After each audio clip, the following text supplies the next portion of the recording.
Додека во соседните општини Босилово и Василево земјоделците ги добија ветените пари за обештетување од претрпените штети од почетокот на годинава, тоа не е случај со општина Струмица. Земјоделците од населените места од оваа општина велат дека секој ден очекуваат да ги добијат парите, но за сега ништо. Сега не сум замал. Ништо. Само бекет. А снимат сличко, гледат, на крају ништо. Цел 22 поли 4 декара поплавали, нема да не разпуснем.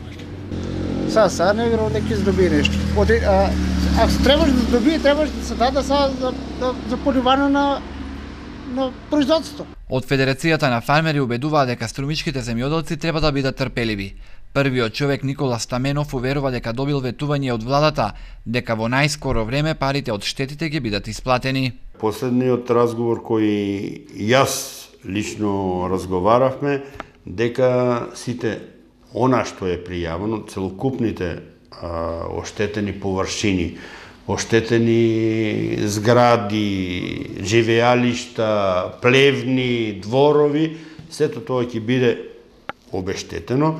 Меѓутоа, сепак треба малку да се стрпиме, не може се во, барем ние знаеме финансиско-економскиот дел како одат, кои како имат и по општините и по регионите, како се настанати штетите.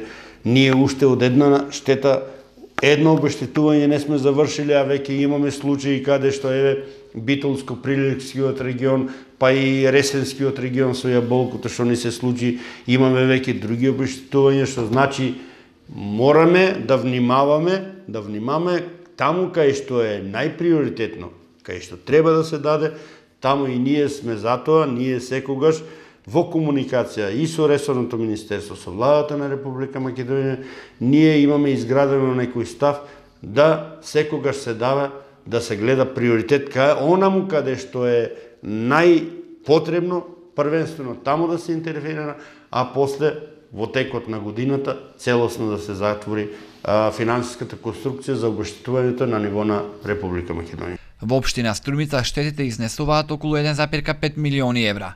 Комисијата за проценка на штети мораше по втор пат да ги обработува барањата по нова методологија која им беше укажена од ресорното министерство за земјоделство.